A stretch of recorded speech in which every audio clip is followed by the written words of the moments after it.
wabarakatuh. Kami dari kelompok 4 di sini akan menjelaskan materi, yaitu materi kebijakan moneter. Perkenalkan, nama saya Bulan Ramadhani. Perkenalkan, nama saya Rafida Aulia Jahanaila. Nama saya Tari Rahayu. Perkenalkan, nama saya Rima Zizkina Cintia. Nama saya Ain Kajula Tifani. Dan nama saya Almira Figarah Madinita. Selamat menyaksikan!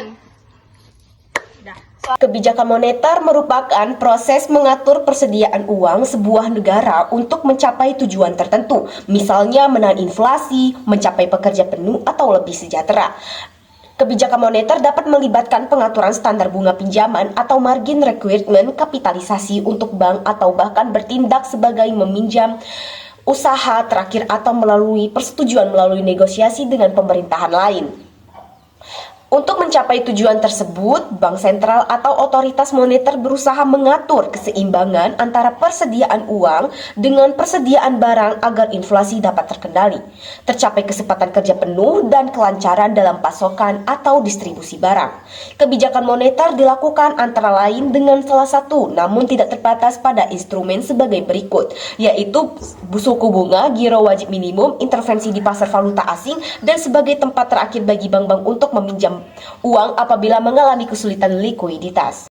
Kebijakan moneter yang pertama ada kebijakan moneter expansive money policy. Kebijakan moneter ekspansif adalah kebijakan yang diterapkan oleh bank sentral untuk meningkatkan jumlah uang yang beredar dalam perekonomian.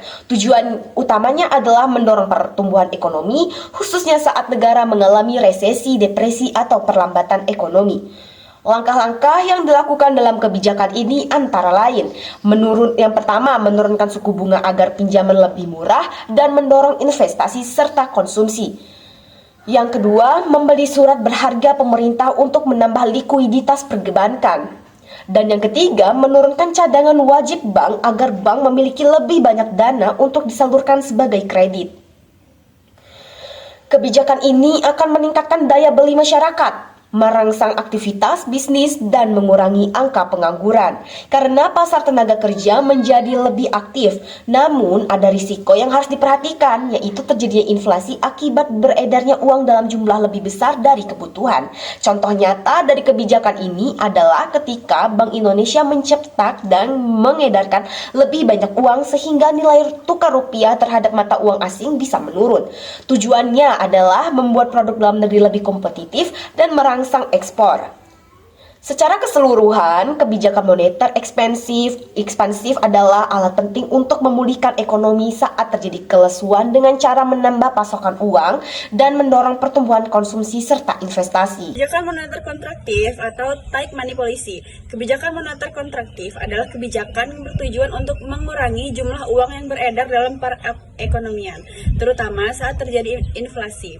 Kebijakan ini sering disebut juga dengan kebijakan uang ketat, tight money policy. Tujuan utama dari kebijakan ini adalah untuk menurunkan tingkat inflasi dan mengendalikan perekonomian agar tidak mengalami overheating atau lonjakan harga yang tidak terkendali. Langkah-langkah yang bisa dilakukan dalam kebijakan ini antara lain: 1. Meningkatkan suku bunga untuk mengurangi jumlah pinjaman dan investasi sehingga memperlambat aktivitas ekonomi. Yang kedua, menjual obligasi pemerintah di pasar untuk menyerap uang yang beredar dari masyarakat. Yang ketiga, menaikkan persyaratan cadangan bank agar bank memiliki lebih sedikit uang untuk disalurkan sebagai kredit.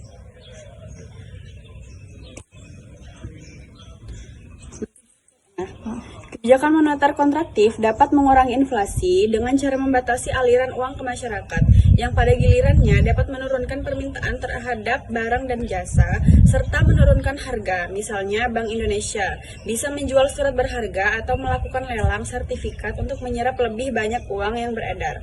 Contoh implementasi kebijakan ini di Indonesia adalah ketika Bank Indonesia menaikkan suku bunga untuk membatasi permintaan masyarakat terhadap pinjaman, untuk menjual surat berharga, untuk mengurangi jumlah uang yang beredar.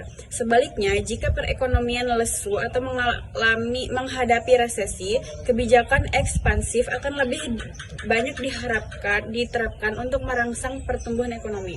Secara keseluruhan, kebijakan moneter kontraktif digunakan untuk mengendalikan inflasi dan menjaga stabilitas ekonomi dengan cara mengurangi jumlah uang yang beredar dalam perekonomian.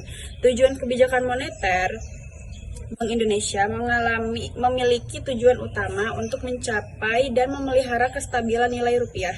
Sebagaimana tercantum dalam UU Nomor 3 Tahun 2024 Pasal 7. Kestabilan nilai rupiah mencakup kestabilan harga barang dan jasa yang tercermin melalui tingkat inflasi. Sejak tahun 2005, Bank Indonesia menerapkan kerangka Inflation Targeting Framework, yaitu kebijakan moneter dengan sasaran utama pengendalian inflasi. Dalam kerangka ini, Bank Indonesia menganut sistem nilai tukar mengembang bebas free floating, di mana nilai tukar dibiarkan mengikuti mekanisme pasar. Tetapi Bank Indonesia melakukan intervensi untuk mengurangi fluktuasi berlebihan, bukan untuk menetapkan nilai tertentu. Dalam pelaksanaannya, Bank Indonesia memiliki wewenang untuk 1. Menetapkan sasaran moneter seperti jumlah uang beredar atau suku bunga.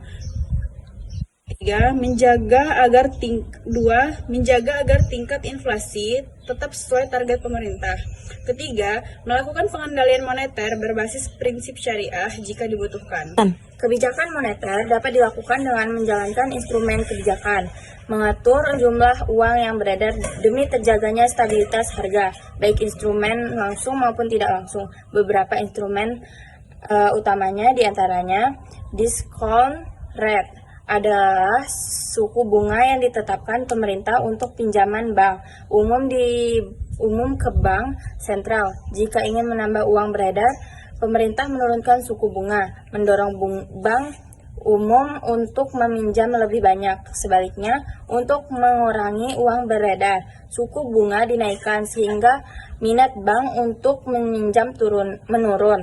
Kebijakan ini digunakan untuk mengendalikan jumlah yang beredar di masyarakat. 2. Operasi pasar terbuka atau OPT. OPT adalah kebijakan moneter pemerintah untuk mengatur jumlah uang beredar dengan menjual atau open market selling atau membeli open market buying surat berharga. Open market selling, pemerintah menjual surat berharga seperti SBI, SBPU, SBN, uang masyarakat masuk ke bank sentral sehingga uang beredar berkurang. Open market buying, pemerintah membeli surat berharga dari masyarakat sehingga uang beredar bertambah. Instrumen yang digunakan di Indonesia meliputi SBI, SBPU, dan SBN atau SUN, ORI, ZCB, SPN, serta SBSN. 3. Rasio cadangan wajib Reserve Requirement Ratio. Kebijakan ini mengatur jumlah minimum dana yang wajib disimpan di bank. Jika cadangan wajib diturunkan, bank memiliki lebih banyak dana untuk disalurkan sebagai kredit sehingga uang beredar meningkat. Sebaliknya, jika cadangan wajib dinaikkan, dana yang bisa dipinjam berkurang sehingga uang beredar menurun. 4. Imbauan moral atau moral persuasion.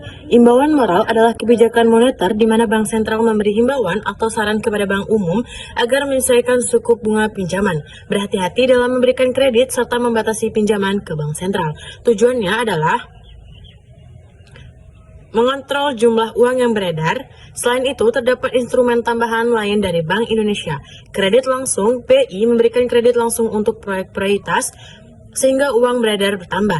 Penetapan uang muka impor, importir wajib membayar uang muka untuk membeli valuta asing bertujuan mengontrol devisa dan uang beredar. Fasilitas overdraft, pinjaman jangka sangat pendek dari BI kepada bank yang mengalami kesulitan likuiditas dengan bunga tinggi untuk mengendalikan uang beredar. Intervensi rupiah, BI melakukan transaksi dana langsung di pasar uang antar bank untuk mendukung operasi pasar terbuka atau OPT. Sertifikat Wadiah Bank Indonesia atau SWBI, instrumen untuk bank syariah yang berfungsi mirip simpanan di bank sentral dan mendukung OPT, dapat mempengaruhi suku bunga dan mengurangi uang beredar. Sekian, terima kasih. Wassalamualaikum.